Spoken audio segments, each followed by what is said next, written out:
Hi hello ಎಲ್ಲರಿಗೂ ನಮಸ್ಕಾರ. ಸ್ವಾತಿ ಚಾನಲ್ಗೆ ಸ್ವಾಗತ. ಇವತ್ತಿನ ವಿಡಿಯೋದಲ್ಲಿ ನಮಗೆ ತುಂಬಾ ಉಪಯೋಗ ಆಗುವಂಥ ಕೆಲವೊಂದು ಟಿಪ್ಸನ್ನು ತೋರಿಸ್ತೀನಿ. ಈ ಒಂದು ವಸ್ತು ಇದ್ದರೆ ಸಾಕು, ನಮ್ಮ ಮನೆಯಲ್ಲಿ ಪಾತ್ರೆಗಳು ತುಂಬಾ ಫಲ ಅಂತ ಹೊಡೆಯುತ್ತದೆ, ತುಂಬ ಚೆನ್ನಾಗಿ ಕ್ಲೀನ್ ಆಗುತ್ತೆ. ರಾಗಿ ಪಾತ್ರೆ ಆಗಿರ್ಬೋದು, ಹಿತ್ತಾಳೆ ಆಗಿರ್ಬೋದು, ಸ್ಟೀಲ್ ಆಗಿರ್ಬೋದು, ಸಿಲ್ವರ್, ಎಲ್ಲ ರೀತಿ ಪಾತ್ರೆಗಳು ಕೂಡ ತುಂಬ ಚೆನ್ನಾಗಿ ಕ್ಲೀನಾಗಿ ಶೈನಿಯಾಗಿ ಬರುತ್ತೆ. ಈ ರೀತಿ ಒಂದು ಸಾರಿ ಟ್ರೈ ಮಾಡಿ ನೋಡಿ. ಈ ವಿಡಿಯೋನ ಸ್ಟಾರ್ಟ್ ಮಾಡೋ ಮುಂಚೆ ಈ ವಿಡಿಯೋನ ಎಲ್ಲಿ ಸ್ಕಿಪ್ ಮಾಡಿದೆ ಲಾಸ್ಟ್ವರೆಗೂ ನೋಡಿ. ನನ್ನ ಚಾನಲನ್ನು ಲೈಕ್ ಮಾಡಿ ಸಬ್ಸ್ಕ್ರೈಬ್ ಮಾಡೋದನ್ನು ಮರಿಬೇಡಿ.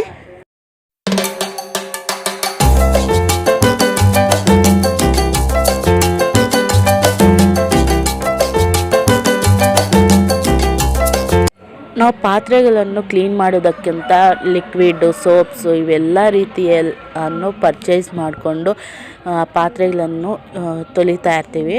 ಮತ್ತು ಆ ರೀತಿ ಆಗದಿರ ನಾವು ಸಿಂಪಲ್ಲಾಗಿ ಮನೆಯಲ್ಲಿರುವಂಥ ಒಂದು ವಸ್ತುವಿಂದ ನಾವು ರಾಗಿ ಪಾತ್ರೆ ಆಗಿರ್ಬೋದು, ಸಿಲ್ವರ್ ಆಗಿರ್ಬೋದು, ಸ್ಟೀಲ್ ಆಗಿರ್ಬೋದು, ಪೂಜೆ ಸಾಮಾನುಗಳು ಎಲ್ಲ ರೀತಿ ಪಾತ್ರೆಗಳನ್ನು ನಾವು ಕ್ಲೀನಾಗಿ ಒಂದೇ ನಿಮಿಷದಲ್ಲಿ ನಾವು ಅದನ್ನು ಕ್ಲೀನ್ ಮಾಡಿಕೊಂಡು ಫಲ ಅಂತ ಹೊಡೆಯುತ್ತೆ. ಈ ರೀತಿ ಒಂದು ಸಾರಿ ಟ್ರೈ ಮಾಡಿ ನೋಡಿ, ತುಂಬಾ ಹೆಲ್ಪ್ಫುಲ್ ಆಗುತ್ತೆ. ಮನೆಯಲ್ಲಿ ಈ ರೀತಿ ಒಂದು ಟೊಮೆಟೊ ಇದ್ದರೆ ಒಂದು ಟೊಮೆಟೊವನ್ನು ತಗೊಳ್ಳಿ, ಅದ್ರ ಮೇಲೆ ನಾವು ಯೂಸ್ ಮಾಡುವಂಥ ಟೂತ್ಪೇಸ್ಟನ್ನು ಹಾಕ್ಕೊಳ್ಳಿ.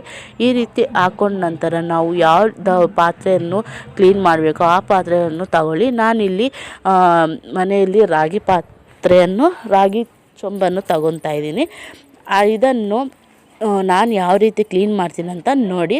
ಇದಂತೂ ತುಂಬಾ ಜಾಸ್ತಿ ಗಲೀಜಾಗಿದೆ, ತುಂಬಾ ಧೂಳು ಎಲ್ಲ ಕುತ್ಕೊಂಡು ಅದ್ರ ಶೈನಿಂಗ್ ಎಲ್ಲ ಹೋಗಿದೆ. ಅದು ಯಾವ ರೀತಿ ನಾನು ಕ್ಲೀನ್ ಮಾಡ್ತೀನೋ ಅದೇ ರೀತಿ ನೀವು ಕೂಡ ಕ್ಲೀನ್ ಮಾಡಿ ನೋಡಿ, ತುಂಬ ಚೆನ್ನಾಗಿ ಕ್ಲೀನ್ ಆಗುತ್ತೆ. ನಾನಿಲ್ಲಿ ಸ್ವಲ್ಪ ಸಾಲ್ಟನ್ನು ತಗೊತಾ ಇದ್ದೀನಿ, ಉಪ್ಪನ್ನು. ಅದ್ರ ಜೊತೆಗೆ ನೀವು ಬೇಕಾದರೆ ಅಡುಗೆ ಸೋಡನ್ನು ತಗೋಬೋದು. ನಾನಿಲ್ಲಿ ಅಡುಗೆ ಸೋಡನ್ನು ತಗೊಳ್ಳಿಲ್ಲ, ಸ್ವಲ್ಪ ಉಪ್ಪನ್ನು ತಗೊಂಡಿದ್ದೀನಿ.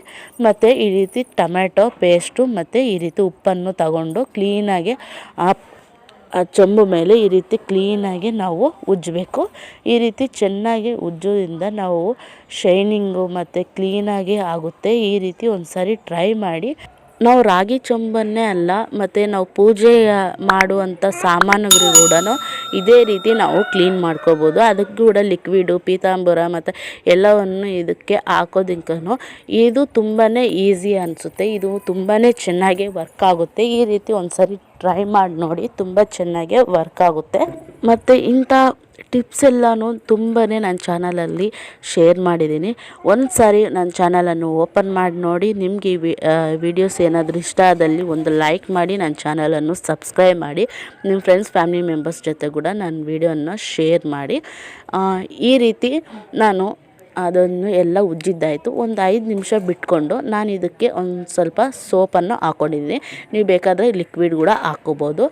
ಸೋಪ್ ಹಾಕ್ಬಿಟ್ಟು ಸ್ವಲ್ಪ ಅದ್ರ ಜೊತೆಗೆ ಉಪ್ಪನ್ನು ಹಾಕ್ಕೊಂಡು ಈ ರೀತಿ ಚೆನ್ನಾಗೆ ಉಜ್ಜಬೇಕು. ಈ ರೀತಿ ಕ್ಲೀನಾಗೆ ಉಜ್ಜಬೇಕು. ಈ ರೀತಿ ಉಜ್ಜೋದ್ರಿಂದ ಇನ್ನೂ ಸ್ವಲ್ಪ ಶೈನಿಯಾಗಿ ತುಂಬ ಕ್ಲೀನಾಗಿ ಆಗುತ್ತೆ. ನಾವು ಅಂಗಡಿಯಲ್ಲಿ ಪರ್ಚೇಸ್ ಮಾಡುವಾಗ ಯಾವ ರೀತಿ ನಮ್ಮ ರಾಗಿ ಚೊಂಬಿರುತ್ತೋ ಅದೇ ರೀತಿ ನಿಮಗೆ ಬರುತ್ತೆ. ಈ ರೀತಿ ಒಂದು ಸಾರಿ ಟ್ರೈ ಮಾಡಿ ನೋಡಿ.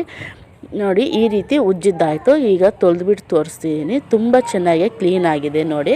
ನಾನು ಫಸ್ಟು ತೋರಿಸುವಾಗ ನನ್ನ ರಾಗಿ ಚೊಂಬು ಯಾವ ರೀತಿ ಇತ್ತು, ಈಗ ಯಾವ ರೀತಿ ತೊಳೆದಿದ್ದಾದಮೇಲೆ ಯಾವ ರೀತಿ ಇದೆ ಅಂತ ರಿಸಲ್ಟ್ ನಿಮಗೆ ಗೊತ್ತಾಗ್ತಾ ಇದೆಯಲ್ಲ.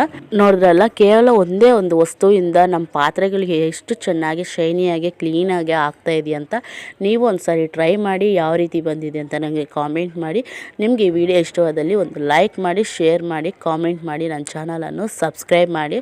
ಹಾಗೂ ನಿಮ್ಮ ಫ್ರೆಂಡ್ಸ್ ಫ್ಯಾಮಿಲಿ ಮೆಂಬರ್ಸ್ಗೂ ನನ್ನ ವಿಡಿಯೋನ ಶೇರ್ ಮಾಡಿ, ಸಬ್ಸ್ಕ್ರೈಬ್ ಮಾಡೋಕ್ಕೆ ಹೇಳಿ. ನೀವು ಸಬ್ಸ್ಕ್ರೈಬ್ ಮಾಡೋದ್ರಿಂದ ನಾನು ಮಾಡುವಂಥ ಹೊಸ ವೀಡಿಯೋಸು ನಿಮಗೆ ನೋಟಿಫಿಕೇಷನ್ ಬೇಗ ಬರುತ್ತೆ. ನನ್ನ ವೀಡಿಯೋಸನ್ನು ನೀವು ಬೇಗ ನೋಡ್ಬೋದು.